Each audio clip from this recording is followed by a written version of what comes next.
अस्सलाम वालेकुम। Doctor निंदर Ravi Canada से आपकी खिदमत में हाजिर है। आज का जो टॉपिक है वो है पाकिस्तान की जो अदलिया है, जिसको हम सुप्रीम कोर्ट भी कहते हैं, जिसको हम हाई कोर्ट भी कहते हैं, जिसको हम लोअर कोर्ट्स भी कहते हैं। उन सभी कोर्ट्स का फंडामेंटल जो काम है वो है अवाम को इंसाफ देना। दो अपोजिट पार्टी होती हैं, हर आदमी का अपना अपना एंगल होता है।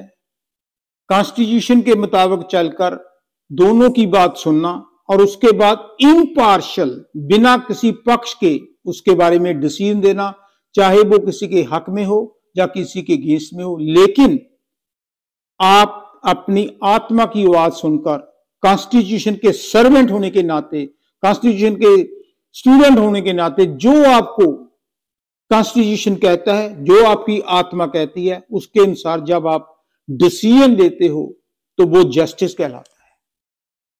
लेकिन जब हम अपनी बीवी का कहना मानकर, अपनी बेटी का कहना मानकर, आपकी बीवी और बेटी की जो पॉलिटिकल पार्टी के साथ इन्वॉल्वमेंट है उसको मानकर, फौजियों की बात मानकर फैसला देते हो तो आपकी आत्मा आपको धिक्कार कहती है कि जिस कुर्सी पर आप जलवा फरोश हैं उसके अनुसार काम कर रहे हो। उसको तो लोग भगवान मानते हैं। कहते नहीं कि सुप्रीम कोर्ट के फैसले के बाद खुदा का फैसला होता है। आपको इतनी बड़ी पावर दी है, हाई कोर्ट का जज बनाया है, सुप्रीम कोर्ट का जज बनाया है, लोअर कोर्ट्स के जज बनाए हैं। किसी की लाइफ आपके हाथ में है, किसी को फांसी दे देते हो, किसी फांसी देने वाले को आप बरी कर देते हो, किसी के कोई जो लूट रहा है उसको आजाद कहते लूटते रहो, और जिसका सामान लूटा गया उसके अगेंस्ट फैसला देते हो। आपको शर्म नहीं आती? शर्म थोड़ी सी भी करनी चाहिए। पाकिस्तान का इतना बुरा हाल अदलिया ने किया हुआ है जब से हुआ है। हालांकि मैं हिंदुस्तान में भी कम नहीं होगा। मैं तो आज पाकिस्तान की बात कर रहा हूं। ये नहीं होता कि हम अपनी अगर हाईवे पर हम कार चला रहे हैं 160 की, 170 की, वहां पर स्पीड है 110 की, अगर पुलिस वाला रोक लेता, आप ये नहीं कहते कि वो फलाना भी फास्ट स्पीड पर चला रहा है, उसको चलान दो। पुलिस वाला पहले आपको देगा। You are responsible, you have to answer your wrong things, wrong action. हम ये नहीं कहते कि फलाने कंट्री में क्यों हो रहा है। आप भाई साहब जिस कुर्सी पर बैठे हो, क्या आप कॉन्स्टिट्यूशन के अनुसार, अपनी आत्मा के अनुसार जो बिल्कुल ठीक फैसला है वो करते हो, या किसी के इशारे पर नाचते हो? शर्म नहीं आती आपको? आपको जज कहते हुए मुझे शर्म आती है। हां, जो चालाक लोग होते हैं ना, खास करके 2 डिग्री आपने ले ली, ला कर ली। कौन सी बड़ी डिग्री ली हुई है जी आपने? कितनी बड़ी नॉलेज है आपको? हाँ, आपने डिग्री ले ली, you are expert in law, तो आप अपनी एक्सपर्टी यूज करो। रात को जब सोते हो तब अगर शराब ना पियो, अगर तो आपने मदरा पी ली, डांस करते पैसे के पैसे कमा रहे, तो पहले तो ये सोचो कि जितनी मेरी तनख्वाह है उससे ज्यादा पैसे कहां से आए। धिक्कार है आपको अगर आप रिश्वत लेते हो बड़ी बड़ी।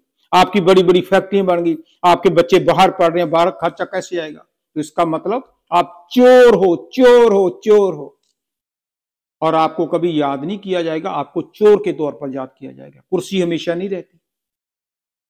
कुर्सी गरीब को भी याद करती है। आज भगवान दास वहां पर जज थे, उसको याद करते। आज काजी फाज ईसा को लोग याद अभी नहीं करते। याद रखना 10 साल के बाद करेंगे। कोई नासुर को याद नहीं करेगा। वो नासुर साहब पैसे कमा लिए करोड़ों डॉलर बाखड़ा डैम की तरफ से। डैम आपने बापू में बनाना, कि आपने स्विमिंग करनी है वहां पर जाकर? आपने कुर्सी से नजायज फायदा उठाया। सोच कर देखो उस डॉक्टर को जिसको आपने गंदी गाली दी हॉस्पिटल में जाने से, क्योंकि वो आपके किसी रिश्तेदार का इलाज नहीं करता था। सोच कर देखो उस जूनियर जज को जिसके ऊपर तुमने पेन फेंका था। क्या तुम हौलदार हो कि थानेदार हो कि डीएसपी लगे हुए हो? ये हरकतें करते हो। ये तो पुलिस वालों का काम होता है कि हाथ उठाया फेंक दिया। कद तुम्हारा इतना सा है, बात करते हो इतनी बड़ी। वो बंदयाल देख लो, चाहे कॉन्स्टिट्यूशन ही बदल दिया किसी को फायदा देने के लिए। ऊपर से उसको वो मैसेज मिलते हैं, जो उसकी वीडियो लीक हुई तो बीबी कहती है बहुत अच्छा काम किया। बीबी कहती है कि इमरान खान का काम। पहले तो ये पूछो कि बीबी का इमरान खान से क्या रिलेशन है। जब मुझे याद है कि नवाज शरीफ को सजा दी गई अकामा के ऊपर, तो जो जजेस सुप्रीम कोर्ट के थे उनकी बीबियां गैलरी में बैठकर क्लैप कर रही थी। शर्म नहीं आई आपको कि आप किसकी बीबी हो? आपको तो घर में जाकर दिन रात उसको समझाना चाहिए कि ये कुर्सी परमानेंट नहीं है, इस पर इंसाफ करो, ताकि आने वाली हिस्ट्री आपको याद रखें। आपको आपकी जो औलाद है, जो बेटे बेटियां हैं, जो ग्रैंड किड्स हैं, वो ना सुने कि तुम्हारे जो दादाजी थे वो बदनाम थे, वो रिश्वत लेते थे, उन्होंने बड़े बड़े काम किए, गलत किए, किसी को फांसी पर लटका दिया। अभी कुछ बिगड़ा नहीं है। हम एक्सक्यूज निकाल लेते हैं, चोर भी निकाल लेता है, जो इनकम टैक्स की हेरा फेरी करता है उसके पास जाओ, वो 100 आर्गूमेंट देगा कि मेरा तो हक हलाल की कमाई है, जबकि उसको पता होता है कि मैं कितनी बेईमानी की है। इसी तरह जजेस हैं। आप क्यों फिक्र करते हो कि हमें इमरान खान के हक में फैसला करना है, नवाज शरीफ के हक में फैसला करना है, जरदारी के हक में फैसला करना है? आंखें बंद करो। पट्टी जो आप सुप्रीम कोर्ट में एंटर करते हो, हाई कोर्ट में एंटर करते हो, तो बाहर स्टैचू नहीं देखा, हाथ में तराजू, ऊपर पट्टी बांधी हुई है, तो आपने तो पट्टी खोल रखी है, जैसे बीच में से निकाल कर देखते हो, हेरा फेरी करते हो। क्यों आप टीवी सुनते हो?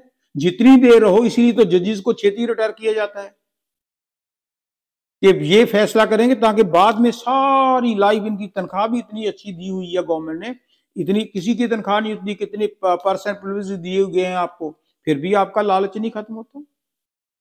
एक दिन जहां से रिटायर होते हो, दूसरे दिन दूसरे कंट्री में जाकर सेटल हो जाते हो। जब वो जो नासुर साहब था, उसका लड़का, मैंने सुना है कि नासुर का जो लड़का है, वकील है, वो कहता था कि इमरान खान की पार्टी के अगर टिकट लेना है तो पापा जी से मिलो, इतने करोड़ दे दो। शर्म शर्म शर्म, डूब मरो। ऐसे काम करते हो तुम लोग। मैं सभी को नहीं कहता, कुछ अच्छे भी हैं, काफी अच्छे होंगे, लेकिन जो गंदी मछली है ना, वो समुद्र के पानी को गंदला कर देते, गंदा कर देते। ओ मछलियों, तुम्हें भी पाड़ कर लोग खा जाएंगे, तुम्हें भी जमीन में दफनाया जाएगा। क्यों करते हो? जाना तो खाली हाथ है, खाली बुरके के साथ है। परमात्मा ने, खुदा ने आपको इतनी अच्छी पदवी दी, इतना अच्छा रुतबा दिया, इतनी अच्छी रिस्पेक्ट दी, आपने मिट्टी में ही मिला दी।